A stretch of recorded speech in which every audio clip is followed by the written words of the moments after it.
All right, everybody, welcome back to the ATB NFL Live Show. Starting off early this week, we have some stuff that everybody seems to need to do this week. We wanted to make sure that we get you guys a show.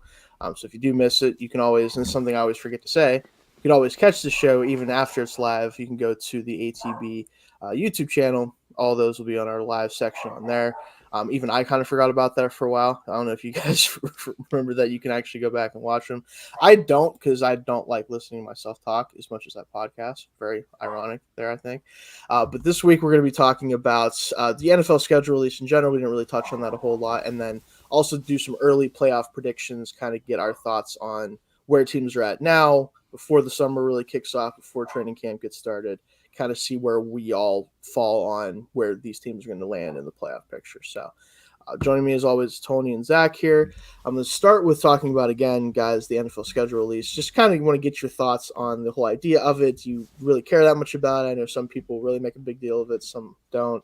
The videos are always fun. I think we touched on some of them last week. The Chargers always do a good job with their animated video. Also, just brutal to some of the teams. Just really went for it. I always appreciate when teams do that. But yeah, let's start with Tony here. What's your overall thoughts on the whole NFL schedule release process, all that stuff, videos, whatever it may be? Yeah, we were just saying it before pre-show too, but I just admire that the NFL is capable and willing to make an event out of anything. This is such a meaningless just news drop in the middle of May that does not need the spectacle it gets, and the NFL turns it into a major thing, and that's admirable. That's fun. Other leagues take notes. You're shielding your products from the people wanting to see them. MLB. So maybe take the NFL's approach and just try to turn everything into a money making machine. I don't watch the videos that much. I watch the ones that people tell me are funny after the fact. So I don't care in the moment, but it is just cool that boom, a spike in NFL news, and that always excites me. So I think that's the area that I care about it most. It's just more NFL excitement. Yeah, fair enough. I think that's kind of what it is for a lot of people. Is just you get to find out everything for your team, everything for the schedule, and we know the opponents ahead of time. And I think maybe we talked about this pre-show as well. If we didn't know much at all before it would be a little bit more interesting even to people who don't care that much about it. But between leaks and again, the opponents already home, when they're playing home and away, it kind of just takes, I think, some of the luster out of it for me personally. Just if I didn't know anything going into it, I might be like, oh man, I'm really going to know everything now. This is cool. But it is what it is. Anything you want to add to that, Zach? No, yeah. I mean, that's just the biggest issue is they lead up with, it's going to be on Thursday at 7 p.m., 8 p.m., whenever. And then the entire 2-3 days before, it's we're going to drop 3 Monday night games and a bunch of 4 p.m. games, a bunch of 1 p.m. games. And just randomly, it feels like, yeah. The only, like I said beforehand, when we were talking before on the pre-show, the only ones I understand are the international ones because those are a bit different with the international outreach and all of that. But besides that, it literally should be just on Thursday we're announcing everything. But no, that's not what happens. So yeah, the randomness of it, I think, is what gets me too. Is they kind of start off with just here, they try to basically bait you into it, right? Oh, here's one game to think about, or here, whatever. And then for the other thing I want to mention too is for some fan bases, the NFL schedule release is probably sad because some teams kind of know going into it, we're not playing on prime time one single time, right? There's a couple teams that kind of knew that pretty much going in. That's always, I'm sure, disappointing. I wouldn't know, of course. Well, I think it's interesting because you don't have to, but they've added a lot more primetime games. They have. Technically, through different means and everything. Yeah, there's primetime or at least standalone. Yes, right, exactly. Yeah, there's 3 Monday night doubleheaders this season. Yeah, that's crazy. I don't like the Monday night doubleheaders. I'm a person who values sleep. Yeah, that's the only problem. Those lamos, but yeah. It's someone who doesn't. They're not starting. Well, I'm okay. They're starting it an hour earlier. The second game starts at 8:15. Okay, so that one starts at the normal time. Okay. Yeah. I can live with that. The only one that's different is in December, and they both start at the same time. But I like the ability to bounce back and forth. So Fair enough. Yeah. ESPN and ABC are doing simulcasts. Oh, Ooh, I see. Yeah, that's cool. So one will have one game and one will have the other. Interesting. Yeah, I remember last year they did that with like opening weekend. It was Vikings, or second weekend. It was Vikings, Eagles, and Bills, Titans, and I did not like it.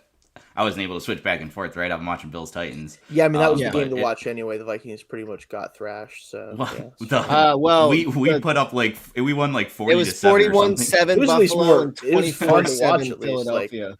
I think when it's like a true blowout, at least that's fun because like you get Yes. to see one team just dominate the other team. The Vikings Eagles game, like the Vikings got dominated, but it was like 24-7. Like it wasn't super like interesting at any point really to me. So like I get that, but still, yeah, the simulcast idea is cool. I guess it's just I think the only problem comes down to like if one of your teams are playing in one of those games, you're probably just gonna watch that game. So like, well, Shayne, let me tell you, week 2, 8:15, Cleveland at Pittsburgh.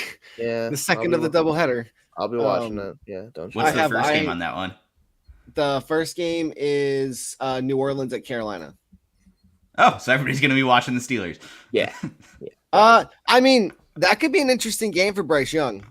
No, yeah, that actually like will be, and honestly, that's going to matter because those are the two teams, or two of the teams that are actually going to be in that division race. Yes, yeah, 2 of them for sure. So, yeah, with the NFL schedule release in general, that it's something that I'm glad the NFL does do something with it at least, like you said, because it does make it a little bit different than other leagues. Granted, it's a little bit harder with baseball and basketball to do a schedule release related thing because there's so many games. But they could still try to do something that they don't do now, and we know that at least baseball isn't going to do that, but we'll see in the future there. But let's kick things off. We're going to go into some playoff predictions here. Let's start with just get out of the way because this is the one that is just we're all going to probably have slightly different things just because everyone does because it's a bloodbath of a conference. The AFC playoff race here. There's just too many teams that have a justification for being in the playoff race, right? The talent on the rosters in general, the quarterback play in the AFC is just dominant compared to the NFC. It's very strange to see this much of a contrast, I would say. I mean, it started last year. Even some of the quarterbacks that we thought were going to be great weren't. It still was definitely a very easy thing to tell that conference had the better quarterback play. So could be even a bigger contrast this year. So I'm curious what you guys are thinking with this. I'm going to kick it off with Zach, actually. I'll ask you this first. What would be the team that you are most confident won't return to the playoffs next year? Because there were 7 teams now, of course, so it makes it a little bit easier to knock one team out, especially if they're a little bit weaker. But in the AFC, not so much. So of those teams that did make it, what do you think there? If I'm being honest, and this is horrific for me, I'd probably say the Dolphins. And not necessarily because I don't think the Dolphins can't make it back, but just because the Jets are now a lot better with having Aaron Rodgers under center. Really, any quarterback was going to make any quarterback. Yeah, exactly. I think that the Steelers are going to surprise a lot of people this year, actually, and give people a lot of run for their money. And you can't have. Well, I mean, you could. But then where does that put the Chargers? There's just too many teams that are in the last 5, 6, and 7 that, like, unfortunately, it feels like Miami could end up being an odd man out if things don't go right this season because they will need to win a lot of games on their own right to stay in the playoff hunt. So likely Miami. Yeah, Tony, we'll go to you actually here too then. One, do you agree with that? Because obviously as a Bills fan, I'm sure you hope that's the case. But do you think that the Dolphins are the team most likely of the 7 that made it last year to fall out, or do you see another team maybe being more likely?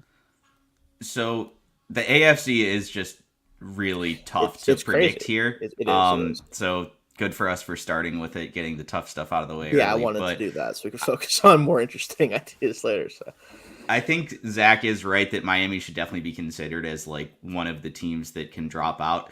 Not really for any fault of their own. I think they've got better this offseason, but there's they play they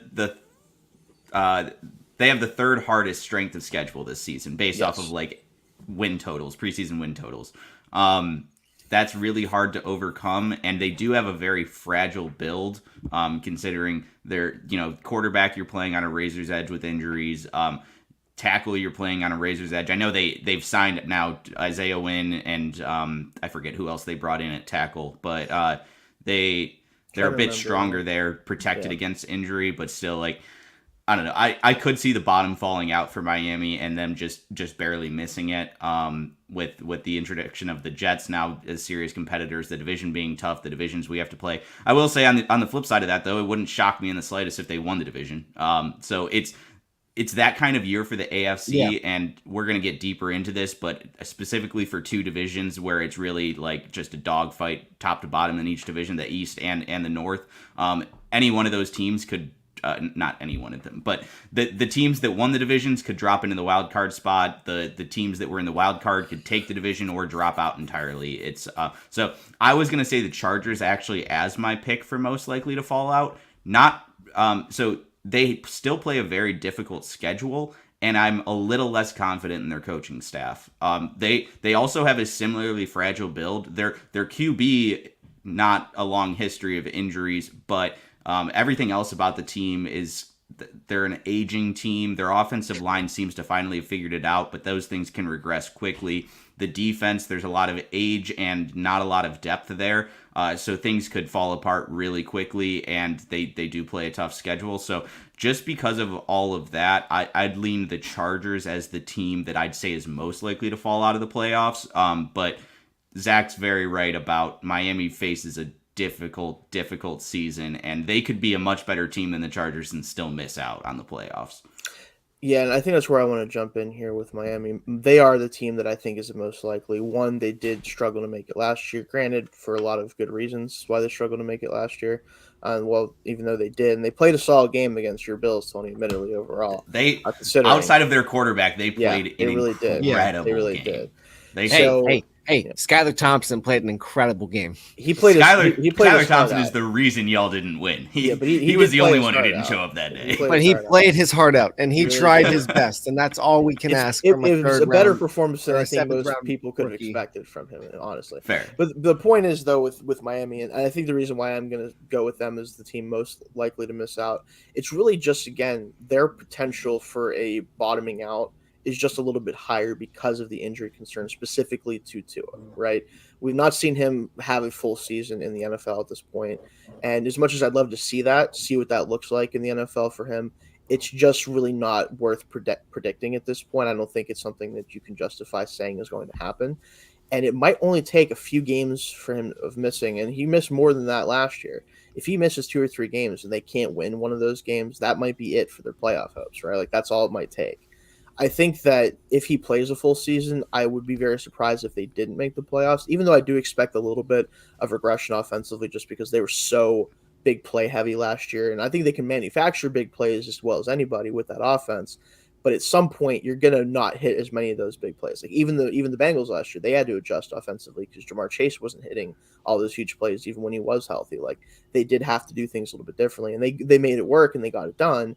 But the Dolphins have to prove that they can do that if those big plays don't hit as often. So the Chargers, of course, that's why they brought in Miami Vice Mike White.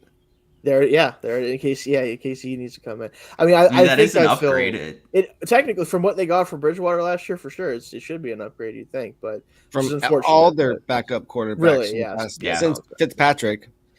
Yeah, but in general, I think that Miami is probably the team that has the scariest outlook, and just because of that situation.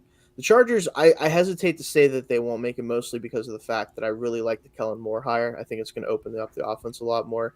Even the problem, though, again, is you do look at guys that might have some regression. Like Keenan Allen wasn't the best last year. He's had a ton of injuries throughout his career. Obviously, you hope that he can be healthy. What are you going to get out of the rookies? Like, I'm not a fan of Quentin Johnston, which I'm not weighed really in on my thoughts there. I feel like if they use him properly as a rookie, he could make enough plays for them to help out. Just because if they just use him as that run after catch guy, and he can make enough tough catches occasionally, he'll be fine. I just don't think he's not going to revolutionize this offense as a rookie. I don't imagine. Right? It's just going to be tough to do that. So, those are the two teams I feel the most confident about questioning at this point. For a multitude of reasons. I do want to throw in, now this is mostly, people are going to say, Steelers fan. The Ravens are interesting to me because of the fact that as much as I really love everything they did, I could see that defense really having a tough season. That secondary outside of Marlon Humphrey and the safeties isn't that great right now, and I don't know what their plan is to really. Rocky Sin was a good addition, but I don't know if he's going to be enough at corner to help out against some of the higher powered offenses in the AFC. Their front seven is a little bit questionable because I think if Ojabo doesn't play like they expect him to play, now that he is fully healthy, and if Owe has another down year after his really good rookie season, that pass rush really might miss having a Justin Houston, like if they don't bring him back. Calais Campbell's gone as well. Real big guy in the middle of the defense for them. Even though he's older, he was still very effective for them. I could see that defense actually being what holds them back a little bit against all these tough AFC offenses. And Lamar is going to be in a new offense. So I think it's going to be good for him long term, especially, and it could even be good for him this year more so than any of the offenses he's played in before, outside of probably his MVP season. But it's going to be a learning curve for everybody on that offense. They're so used to just being that like option heavy, like the really basic passing game, and it's going to be an adjustment for a lot of for the offensive linemen, for Lamar, for the receivers. They're bringing in so many new guys. This could be one of those kind of take your lumps in and learn it year almost situation, and then you could see 2024 and beyond. That might be when the passing game and Lamar really take off, on his new contract. So something to watch out for them. But again, I'm not going to be surprised if they make it in the playoffs, considering how talented the roster still is. So that's kind of my. I have them picked to win the division. So again, and I wouldn't be surprised if they I feel the opposite about them. I feel like they could win, and just the fact that they have Lamar is why they didn't win the division last year. Yeah, because that's the point. Is like I see it going either way, but that's the team that if things don't like if the Bell does not come back and look good at all, if they have injuries with Chief again, if they even stuff like that, if the offensive line doesn't gel very well, they are going to have the guys there. The potential's there, I think, more than the top 4 seeds, right? That's kind of where I'm looking at is like the top 4 seeds from next year. I don't expect to miss at all. Period. It's just where they end up. So. Yeah, they have probably the widest range of outcomes, I think, because like the Ravens, if this new offense is really good, like they could take the 1 seed because their schedule ain't that tough. They could, for sure. They could also just entirely miss the playoffs for all the reasons you mentioned, Shayne. So they might have the widest range of outcomes out of any team in the AFC. Would I feel confident actually picking them not to make it? And no, that's why I mentioned them third, because I'm not going to bet against, as much as Harbaugh's had a few questionable decisions the past few years as a coach, I'm not going to bet against him and Lamar now that he's back, but it's going to be interesting to see how that all gels, because they're one of the few teams that really changed things up a ton who also made the playoffs last year. Like there's not a ton of changes to some of the other teams here. So be curious to see how that plays out. As far as teams, I'll start off with this one.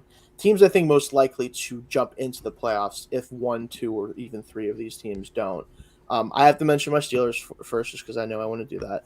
I think their schedule is pretty favorable. The end of the schedule is pretty tough. I think they do have to have at least 9 wins going into the last 3 games of the year because you face the Bengals, face the Ravens, and you have to go at Seattle, which is going to be tough for any team, especially from East Coast to West Coast. But I think if they can get to 10 wins, I think that's going to be enough to get them in the 7th or 6th seed, especially if the rest of the AFC kind of cannibalizes each other, kind of like they did last year, where 9-8 is good enough last year. I can see 10 wins being enough. I think their offensive identity is going to be really good against some of the teams they're going to be playing, where they're going to try to run the football, control the clock, play defense until the 4th quarter, where last year Kenny Pickett really shined in the 4th quarter down the stretch. I think he showed that he can run the offense very well if given the opportunity to, which unfortunately Matt Canada didn't really give him a shot until the 4th quarter most games last year. But I'm hoping second year, receivers are going to be better, you hope. The offense should be a little bit better. They added a lot to that, especially the offensive line should help them feel more comfortable about passing the ball more. I think everything's looking up for them.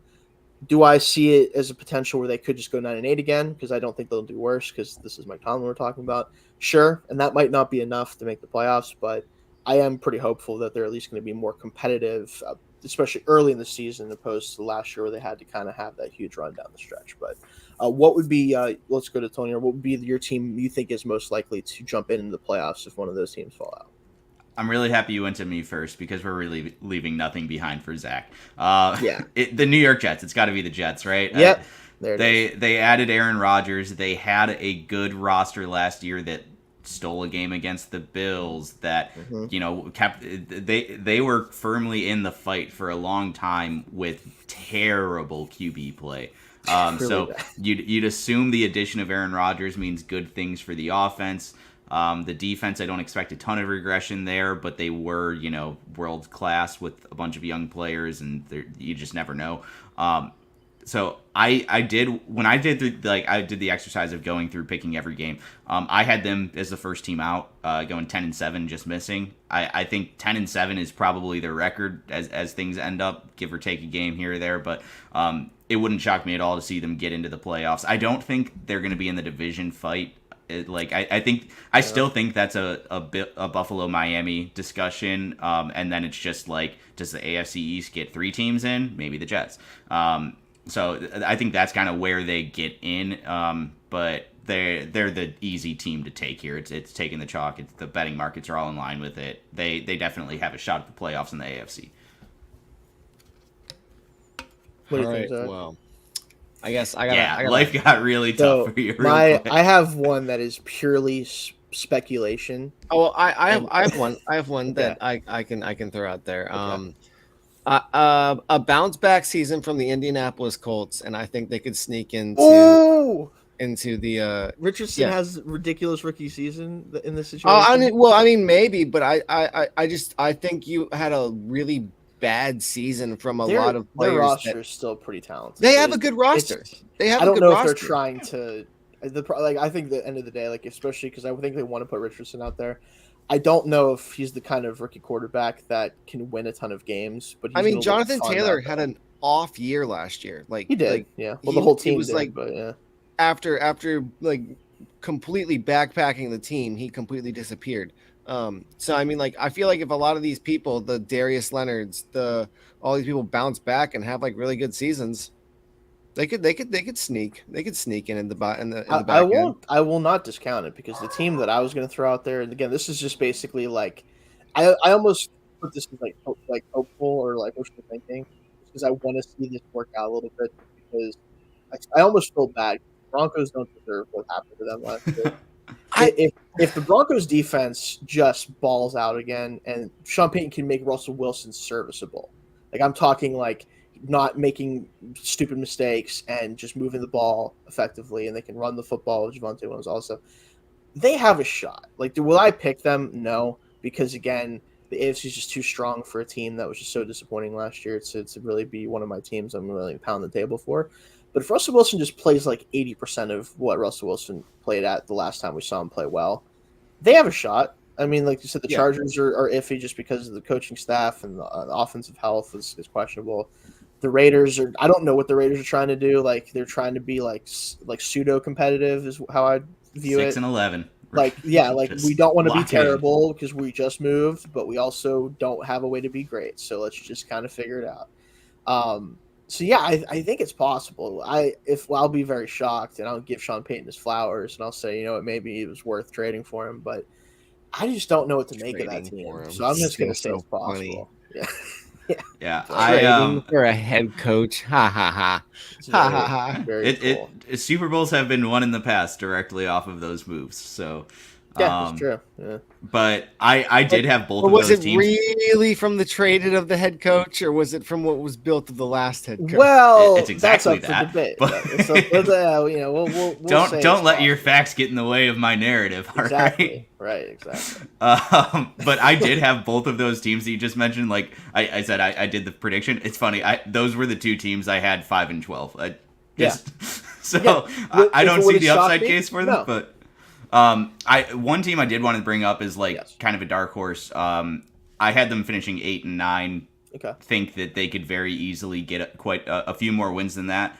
The Cleveland Browns. I don't think any of us. Nobody wants them to be good, right? Yeah. But if Deshaun Watson finds a way to return to his previous level of play, which is the biggest if, because we haven't seen him play that way in 3-4 years now.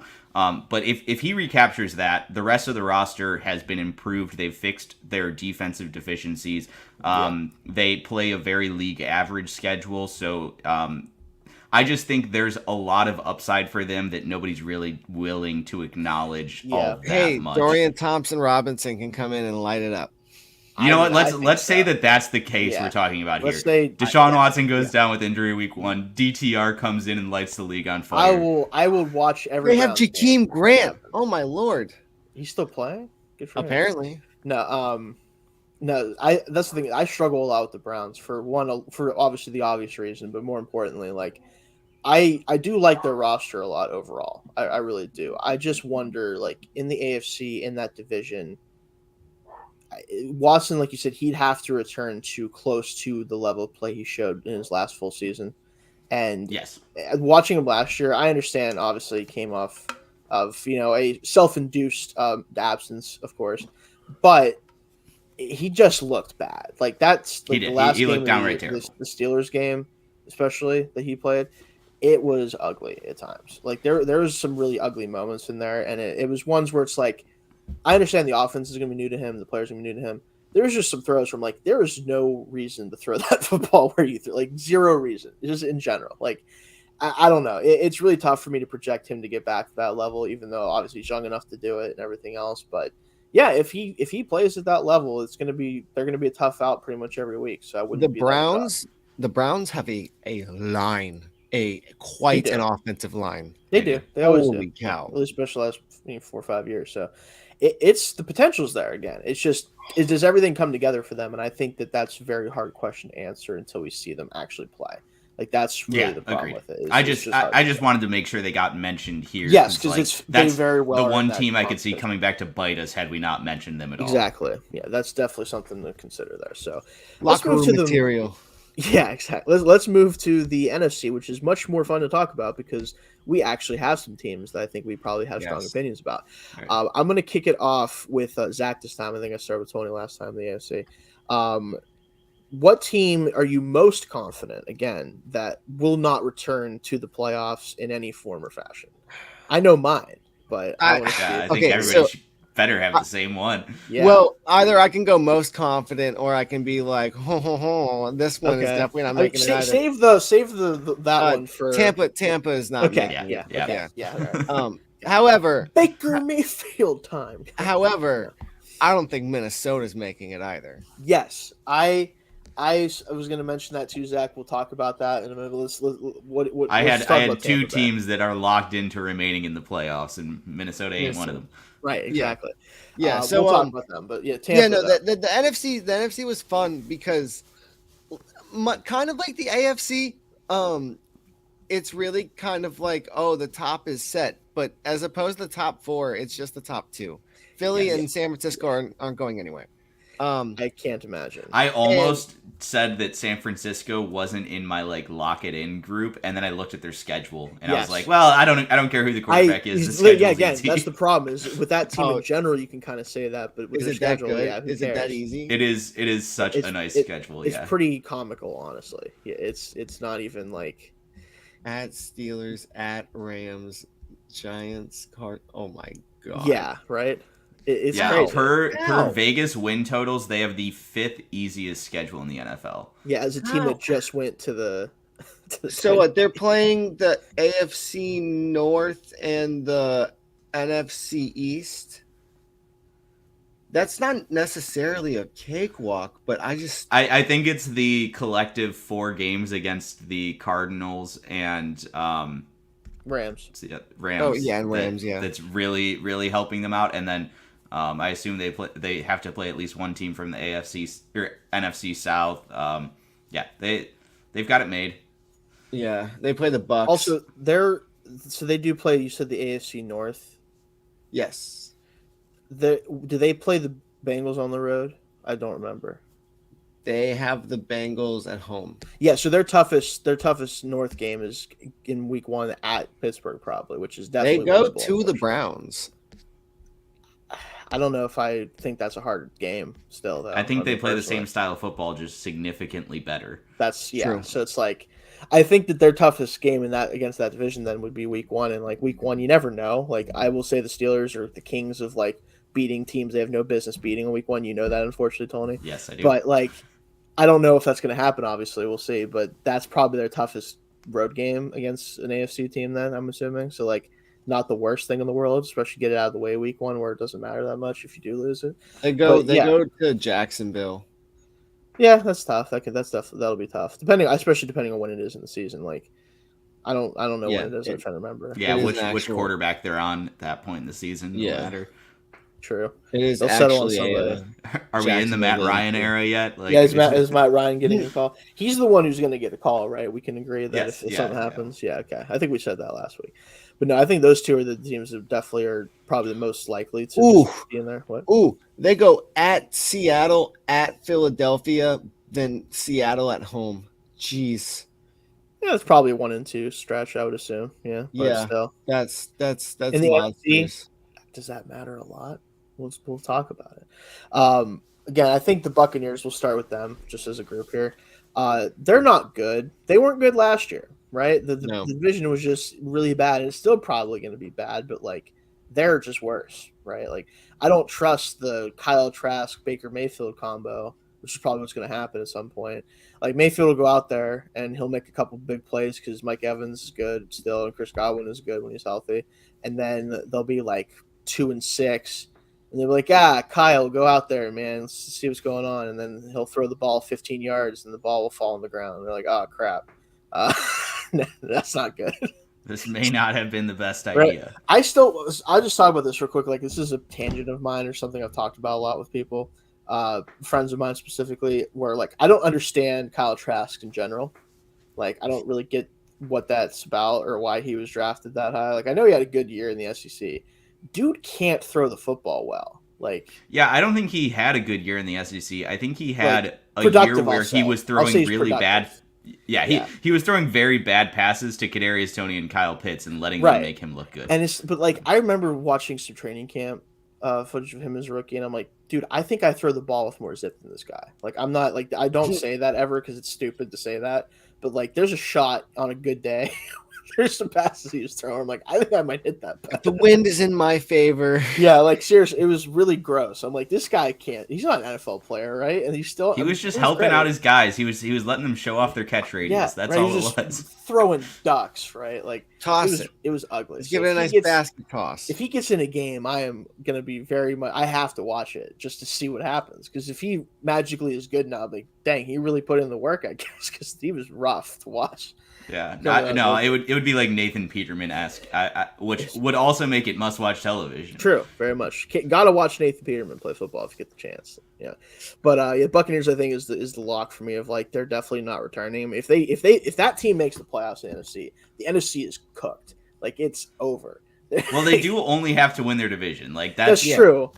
Granted, but they could barely do it last year with even like the not good version of Tom Brady. Yeah, with the no, that's better than what they're gonna get. They had a much better team last year, and they could barely do it last year. So I'm just kind of hesitant on them doing it again also, this year. As much as I love Kalijah Kancey, they took the one player in the first round they could have taken that probably doesn't play 50% of the snaps for them, even if he's good. So yeah, I don't like that pick. He's gonna play 30% maximum. That's what I'm saying. It's like again, that was a pick that they could have made like 3 years ago when they got Brady, not now. Yeah, that is a final luxury piece of a Super Bowl contender, not a foundational piece of that's a Jahmyr Gibbs at 12 and Jack Campbell at 18.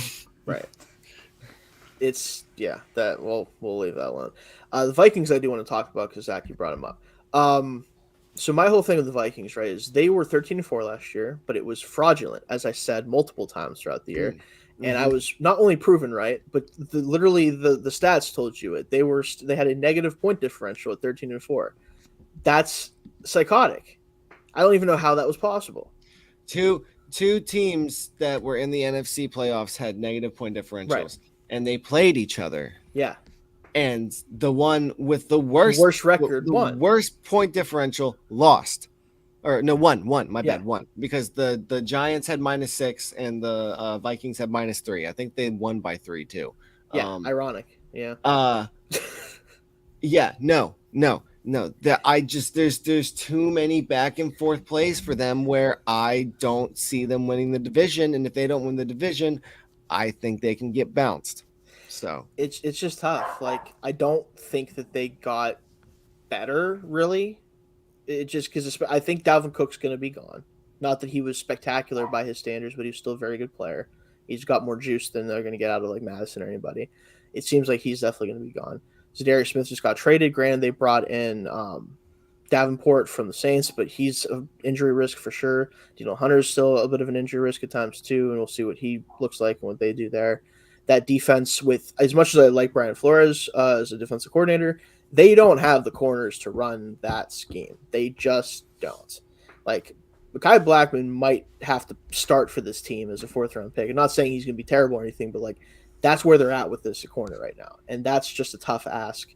In really, even in the NFC where the passing game isn't super prevalent right now because the quarterbacks are kind of mid in general, it's still going to be tough to ask them to play that style. So unless Flores is going to change things up, which I'm not sure how much he will change things up or if he will at all, that defense could be even worse, honestly, than last year, depending on how things shake out. And as good as I think, as well as Kirk Cousins has played overall throughout his career, he's not going to elevate this offense any higher than he's had in the past. So I think they've capped out how high this offense can go at this point. So for them to win more than like 9 games is going to be very difficult. I could see them being a wild card still, but of the teams that made it last year, they feel like a one to definitely throw out there is a potential miss. I will say, is like counterpoint, they similar to the Buccaneers not having a high bar to clear to win their division. It's the NFC North has gotten significantly easier this offseason. I know Detroit's gotten marginally better, but like Detroit is a very narrow favorite with Minnesota right on their tails. And I think there's a realistic case where Minnesota is a much better team this year than last year and win like 4 less games. Just because of how their season went last year. Like they were 13-4, like you said, negative point differential, all that shit. Like I think they come out of this season and we're like, oh yeah, they're a solid team. Like just missed the playoffs though, or like got the wild card or barely won the division or whatever. But like I think we come out of the feeling better about them as a team despite a much worse record. I think the addition of Jordan Addison, like Kirk Cousins doesn't have to get better for the offense to play better. They just throw it to a guy who isn't Adam Thielen at that point in his career, and you're going to get positive gains. Working Hawkinson into the offense over an entire offseason, like I do think that despite us, like they're not a lock for me. I don't know if I think they'll make the playoffs or not, but I don't think they have the same massive downside case as like the Bucks. They're going to be able to reel it back into a suitable level. Like looking at teams that made it last year, they were one of the ones that I first saw. I'm like, I could see them falling out. Yeah, that's ultimately what I'm trying to determine. They do have a big disadvantage. I think Detroit takes over. Yeah. So this is where they have a big disadvantage. Yeah. They're playing the first place schedule, and everybody else is playing like second, third, fourth place. So they are firmly in the red on like very difficult schedule. They're the only team in that half of the like all the other 3 teams in the division all have easier than average schedules. Yes. So like thinking about they're gonna have to really eat up in the division to have a chance at returning to the playoffs. Yeah, I think they're gonna have to go at least 4-2 in the division. Yes. I think if it's any worse than that, I don't think they're gonna be able to win enough outside of that with that. And I think asking to beat the Packers twice any year, even with Aaron Rodgers gone, like I don't think the Packers are going to be pushovers this year at all. I think they're going to be a better team. Yeah, exactly. I think that they're one of the teams that I think could make the playoffs over the Vikings because I really believe that Jordan Love is ready to play, and he doesn't have to be spectacular. I really don't think so because that offense we've seen when Rodgers especially bought into it early on, it really, really ran very well. Granted, they had better overall offensive talent on the team at the time when that was going on, but that scheme works. We've seen it work. Ford can make that team hum offensively enough, right? And that defense, I think, is going to, especially if Gary comes back healthy. I talked about Lucas Van Ness. I think he's going to be a really nice fit as that like pocket pusher type to kind of help round things out in the pass rush. If the corners, especially Alexander, kind of bounces back, he had a bit of a rough year, obviously, last year compared to some of his other seasons. Like, there's potential for them to leapfrog the Vikings in the standings this year. I really think so. It's still kind of iffy for me just because I do want to see what Jordan Love actually looks like full time. But I wouldn't be shocked about that. Trust me, so does my fantasy team. Ah, really? You got him in Dynasty or something? Mm-hmm. Yeah, gotcha. Hey, might work out for a while. Another team I want to talk about that I think actually could miss the playoffs. Now, granted, the only reason I'm saying this, and I very well could be wrong about it, probably will be wrong about it, because they're still pretty talented, and I think they're good enough, especially because they have one of the better quarterbacks for sure in the conference. I don't like the fact that McCarthy's calling plays for the Cowboys. Yeah. I do not like this. Dak already had a down year by his standards last year with Kellen Moore still as a play caller. and McCarthy coming in and taking over the offense, I don't think can do anything but hurt. I just don't think so. I think he's past his time as an actual full-time play caller in the NFL. I think as a head coach, he's already basically kind of just there. I mean, I'm not a McCarthy guy at all. I'd rather than move on and whether it's have Dan Quinn be there, which I think is he still the defensive coordinator for Gators? He is. Yeah. The only reason that they're going to stick in the playoffs. Yeah. Exactly, right. Like I think it's going to be that defense, and I think that's probably why ultimately it might not matter in a weak NFC. But they're a team that if that offense does not get it together because McCarthy can't get them moving, they could lose enough games to kind of fall out of contention, especially if the NFC East with the Eagles there, of course, if the Giants can build upon last year, like they could find themselves in a really tough spot. So another team I want to throw out there. Any other teams you guys want to throw Commanders. out there? So teams that I could see missing out. So I don't think Dallas misses out. I think they went 12-5. I think they can afford to lose 2 wins off of that, and still they'd get the 5 seed. I don't think we're going to see any movement. Like they're going to be a 5 and they're going to be a 5. Probably that's the most likely thing. The Giants, on the other hand, this is a team that, similar to the Vikings, won because of just getting in on the razor's edge of variance. They got the positive side of variance every single time the coin flipped. Very hyper fragile build. Not only did they have a hyper fragile build last year, they doubled down on it. They committed to all those things that made them so fragile. They committed to Daniel Jones, who is not a quarterback who's going to win in the traditional ways of NFL offense we've seen in the past 5 years. They've franchise tagged Saquon. There's no guarantees that he's going to play for them. And really, this is a team that once again lives or dies by Saquon Barkley. He's going to have to make superhero plays, and we don't even know if he's going to be on the roster. Their defense, while improving in personnel, still is not really anything I'd call close to like good. I think they have a lot of room to grow there.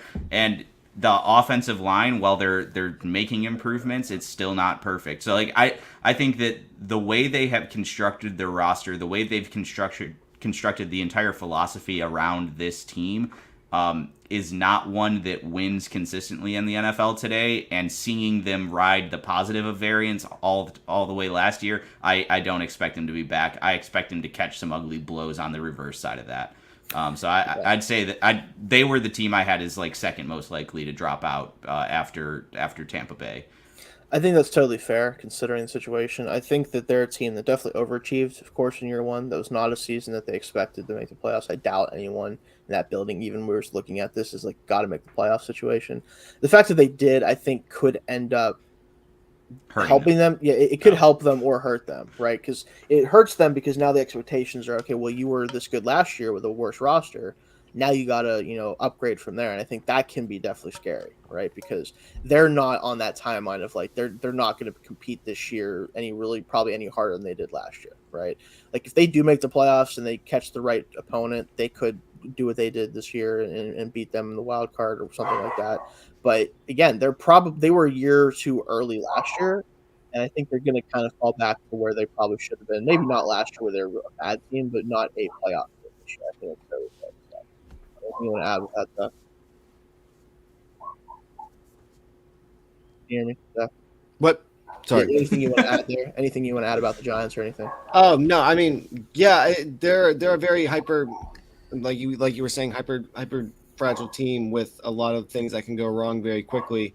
But I do like the direction of like the culture of stuff that they were changing to. Like a lot of Giants teams in the past that we have seen, they would have lost a lot of those games that they won last year, and they won them this year. And I think that was more so with Brian Daboll coming in and actually being like, "Hey, yo, no, we're winners here. We're not losers." Because they were on a weird wave for a while with like trying to ride statistics and analytics and like all of that, and picking the really like weird candidate to be the head coach. So I don't necessarily think Daboll has a step back, but I think this team could be better and not make the playoffs, though. That's potential. Well, yeah, because I mean, like, so here's the thing: when you look at the NFC from last year, you've got we'll start with the Seahawks because the tie really messes things up in the NFC in the NFC East. That was weird. Yeah, but the Seahawks and the Giants were 9-7-1 and 9-8.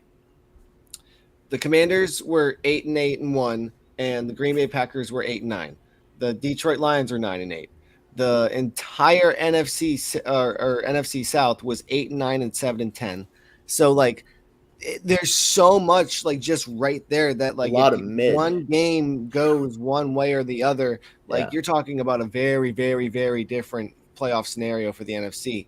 So that's like, we're talking about the Giants. That's why I'm so like big on like, if I'm gonna make any big bold claim, it's Minnesota, because they just had that many more coin flips that went their way. Yeah, their record in one-score games was pretty sure ridiculous, and that rarely translates year to year. Usually, there's a regression there, but I did want to get the opinion, because I didn't have them on my list because I'm pretty bullish on them, but I want to know what you guys think about the Seahawks actually this year. Like, do you think that they're more likely to make the playoffs than they were last year? I think they're a lock. I think so too. So that's where I'm at with them. Based off of like they have a favorable schedule. Yep. I think they got better. Well. They got like notably better in areas that matter. Whereas the Giants got questionably better in areas of less importance. Yeah. But I just think that the way they are built just feels more sustainable to me. It feels like they're on an upward trajectory, whereas it feels like the Giants are somewhat on a downward trajectory, but fighting for their lives to think that they're on an upward trajectory.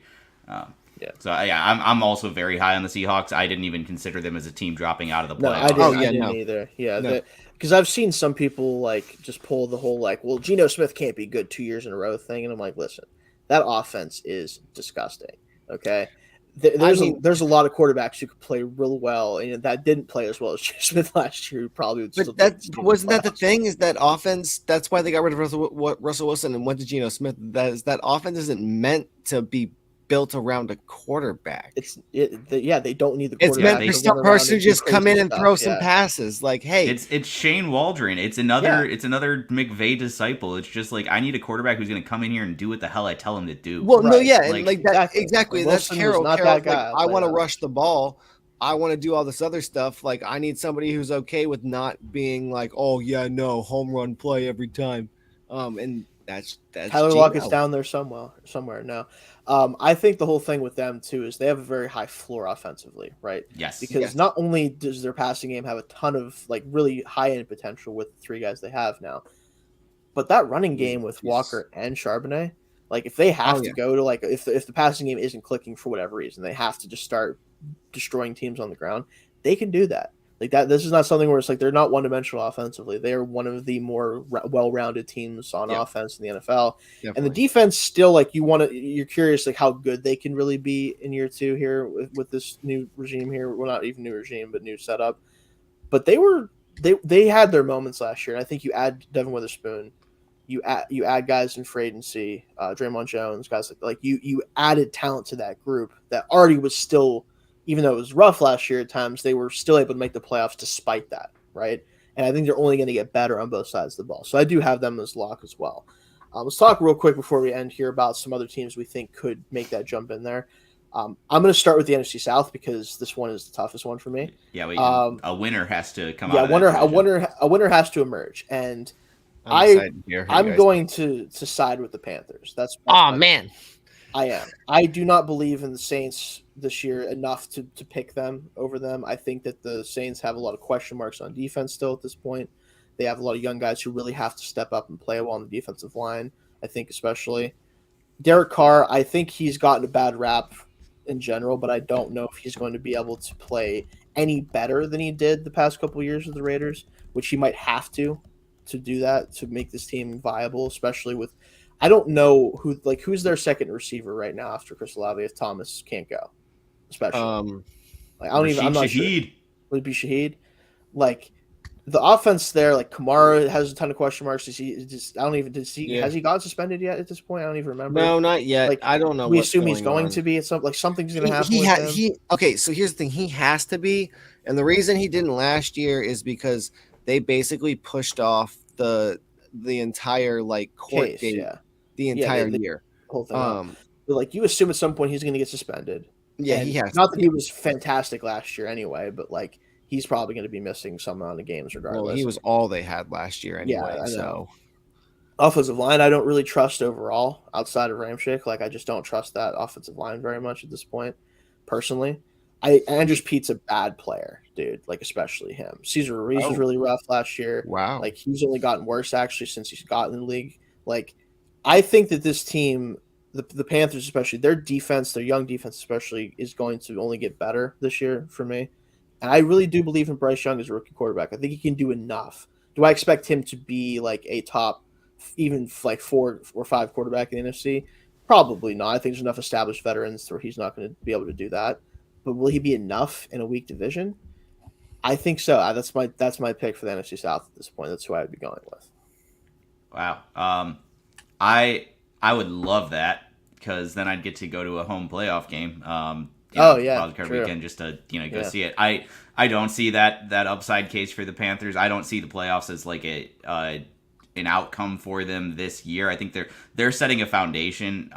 Pass catcher wise, like, I think that offense is going to have to be really damn good to win the division. Despite the defense is going to be great, yeah, but like I think that offense is going to have to be a couple levels above what I see as a realistic outcome for them this year for them to compete. And I think there's one team that stands out as like a team that could make the playoffs in another division, whereas the other 3 teams I don't think have a single chance at that, and that's the Falcons. I think they are built in a very healthy way to win a lot of games right now. And I think they could really run away with this division. I think they could get to 10, 11, 12 wins.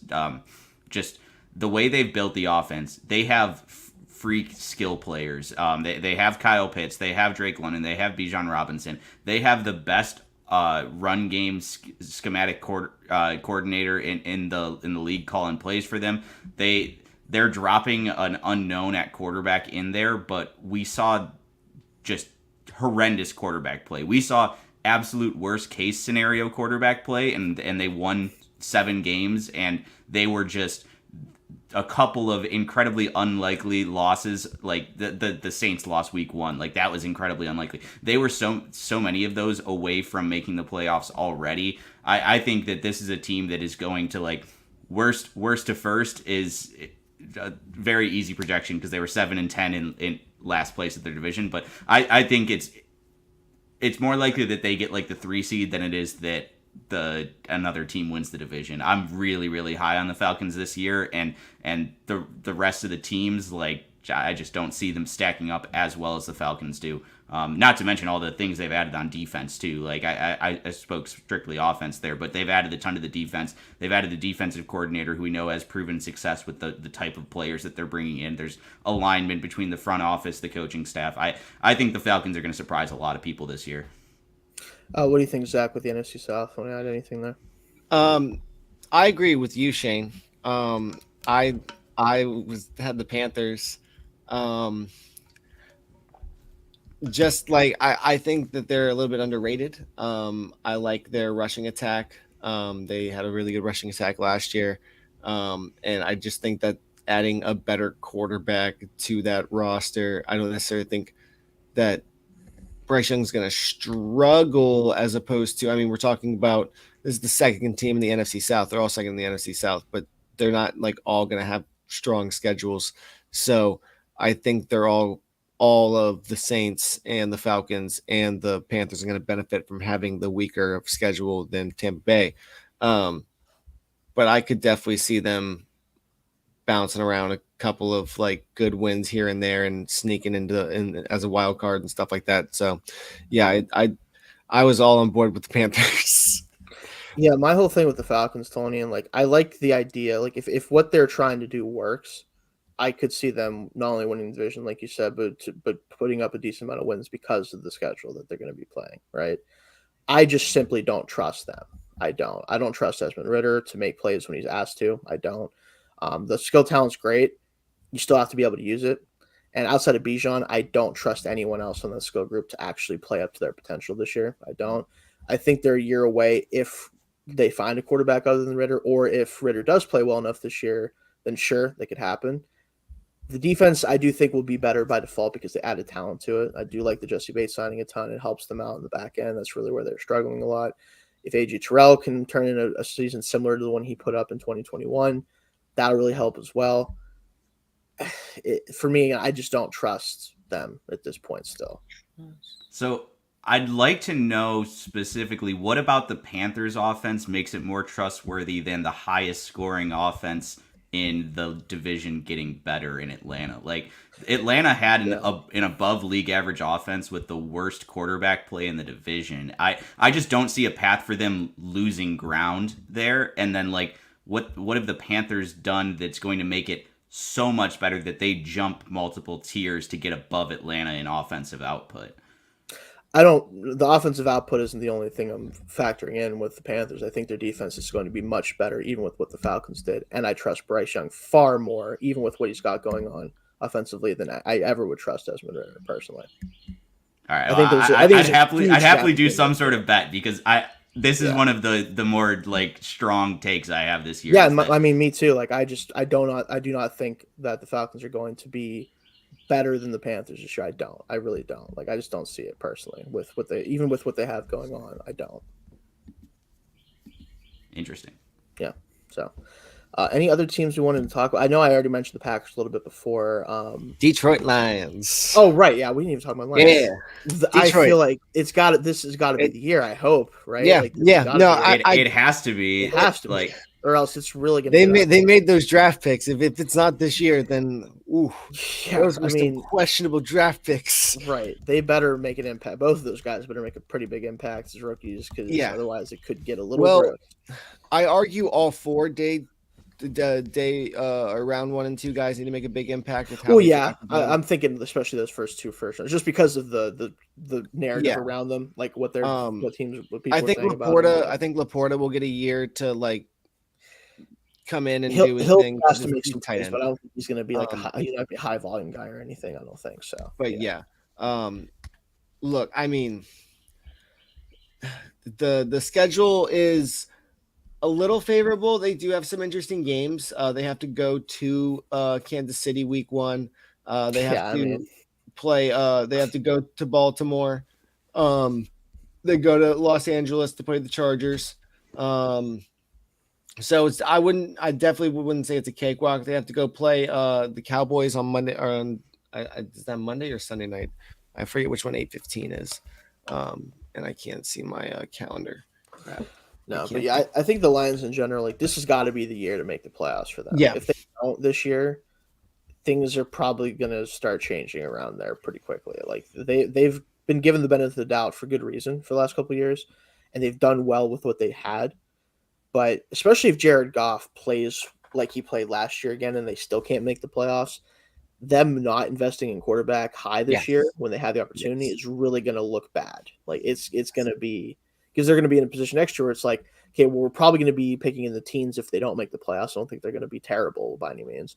So what do you do if Goff is bad or if the guys you brought in don't perform the way you want? Like they could go from one of the more fun teams or inspiring teams in the NFL to going right back to like, what do the Lions do now? Like, what do we do with the Lions? So I am picking them to win division, of course, but is this going to be a team that's a strong playoff contender? Like once they get in there, it's probably just based on just how good is Jared Goff actually. Like that's probably what is going to determine this because I think the defense will be better, good enough. Will they win them games in the playoffs? Probably not. It's probably going to still fall on Goff in the offense, which, granted, they were really good last year, but it's tough. It really is. Well, yeah, I mean, I'd almost say like it's how much can Ben Johnson make the offense not rely on Jared Goff? Yeah, like, if he can get it to a point where that run game is firing on all cylinders, and he's just like Jared, just throw the ball 3 fucking yards to Amon-Ra St. Brown and let him run, or every so often just uncork that deep ball you occasionally can throw. Right? Exactly, like one of those things. If they completely do the McVay thing of taking it out of Jared's hands, then they could make a run. Like we saw Jared Goff make before. a run doing the same exact thing. Yeah, but you're so right. Like it all comes down to like what's the ceiling of that offense and how far do they go in the playoffs because of that. I agree. I think they're going to win the division. They have potentially really fun combos. Well, they really do. I do think that the defense does need to have a decent amount better performance. I do like what they brought to the defense. They've added a bunch of great players at positions. Yeah, of need. because like, I mean, upside. Almost all their losses last season are like basically 42. They had the win and they needed one stop, and it's like, oh, you can't stop anybody. And I mean, outside of the 29-0 shellacking from New England and the 24-6 loss to Dallas, but besides those two games, that 3-week stretch was pretty rough. Everybody thought they were done. But I think they can take over this division, and it's part of the reason why I'm like, well, if Minnesota's on wild card watch, then they could easily drop out.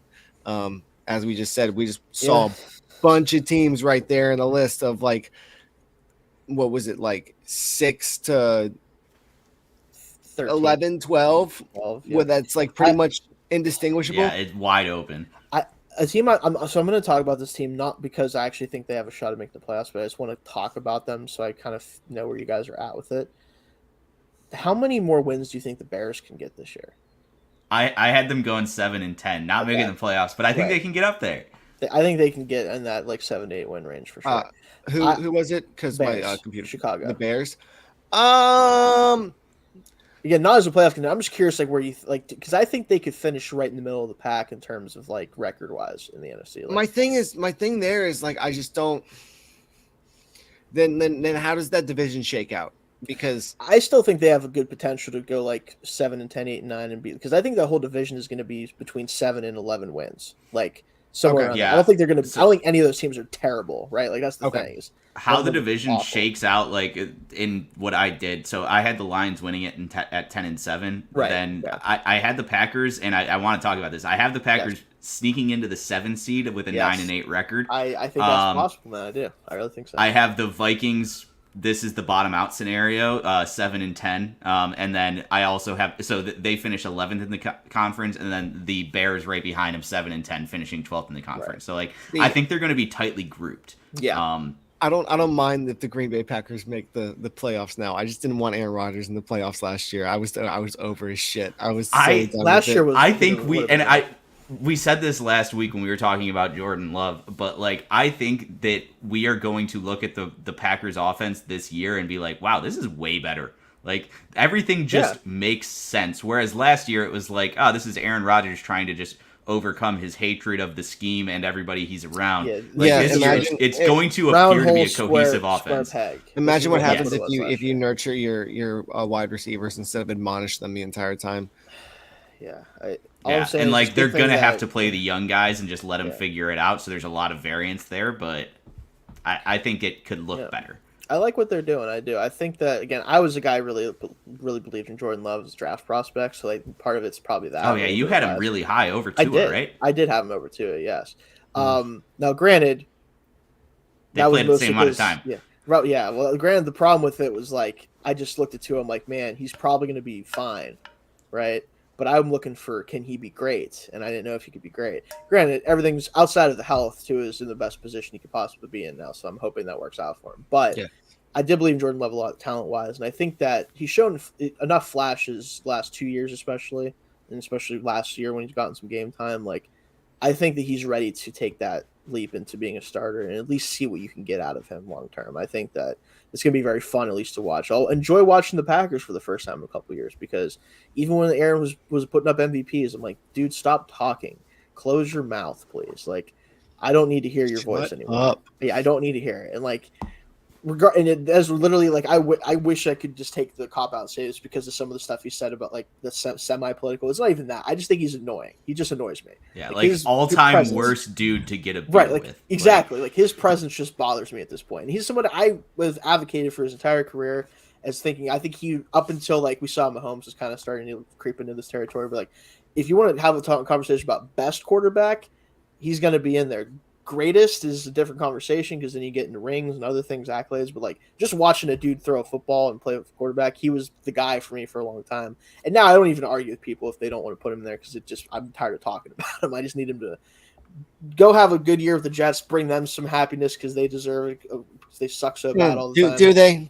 No, they don't deserve anything. They're rip their hearts out. Go 0-17. They've been so bad. Like I want to see them be. I like. Hey!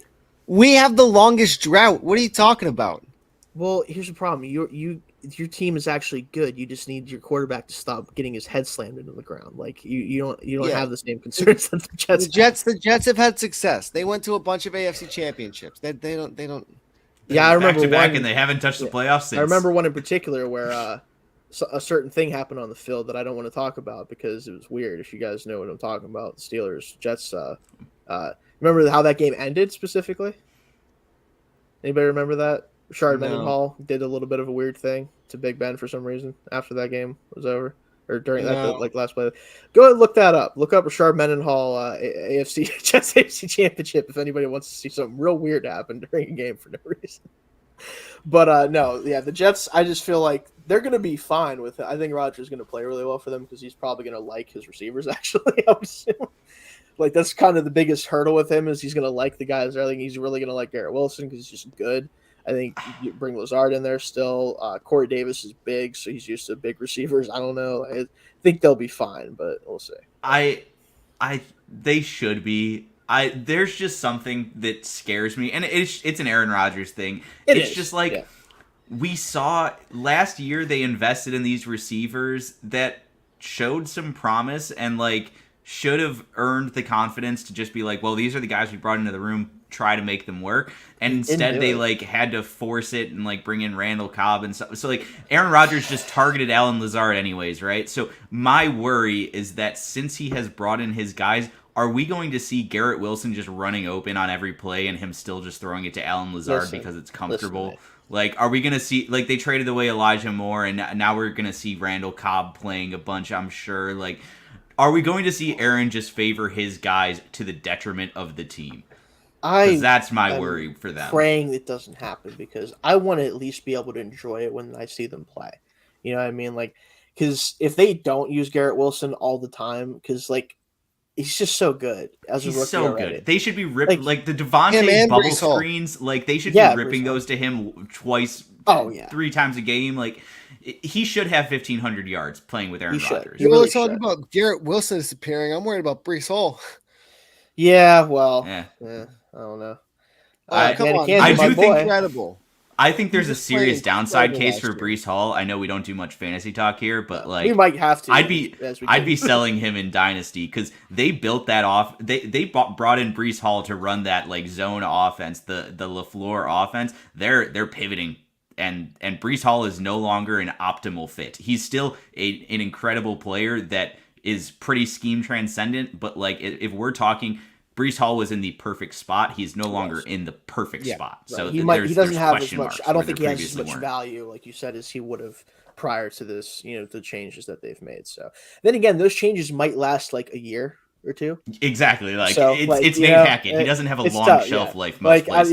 As soon as Aaron Rodgers is decides he's done, I'm sure Nathaniel Hackett will go ahead and get the axe there. Not Hatchet Hackett. Whatever. Go crawl back to Doug Marrone wherever he is. Oh yeah, jeez, yeah. But that'll do it for us this week, guys. Spent plenty of time talking about some player predictions, some interesting takes from both of us, I think, or from all three of us, just to say like some interesting things there. We'll see.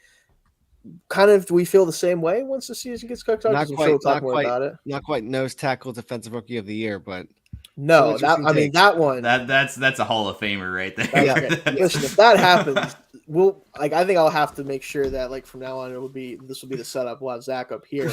It'll be like if he gets that, if that one hits, like I'm gonna have to take my seat down here because I was like, what? Hold on a second. Ozzie Smith? Hey, playing time, baby. Playing time. Playing time. He will be on the field. There is no doubt about that. Dude, I am so tired of people talking about playing time because I get too much fantasy stuff. Like, he's going to get opportunities. It's like, all right, I get it. Like, don't worry. All right. But we'll see you guys next week. We'll come up with something to talk about. We might have to start doing some fantasy stuff just because things are going to get kind of in a weird spot for a month or so before things really get kicked off. Oh, just wait till training camp starts. Exactly. That's when I think we can all just talk about how much we're excited for the Atlanta Falcons this season. We all all of us. Yeah, for sure. Yeah, exactly. Yeah. Honestly, the worst part about it, Tony, is I really don't want to be right about that because I really like the Falcons. I just can't bring myself to do it. And I'm glad that you did because I think that they need to be talked about. Also, like people probably think I hate Desmond Ridder because how much I don't like him as a player. I hope he's good because the 3rd round pick hitting is awesome. Like that's the best thing on the planet at quarterback, especially. Like that'd be freaking awesome. I just don't see it personally. That buys you a Jesse Bates market extension. It does exactly. Yeah. So hopefully he is the guy for them because that'd be very good for them, especially because they have had multiple opportunities to draft a high quarterback high and they didn't do it. So let's see if he can make it happen. But we'll see you guys next week. Thanks for joining us. And again, we'll find something to talk about next week for sure.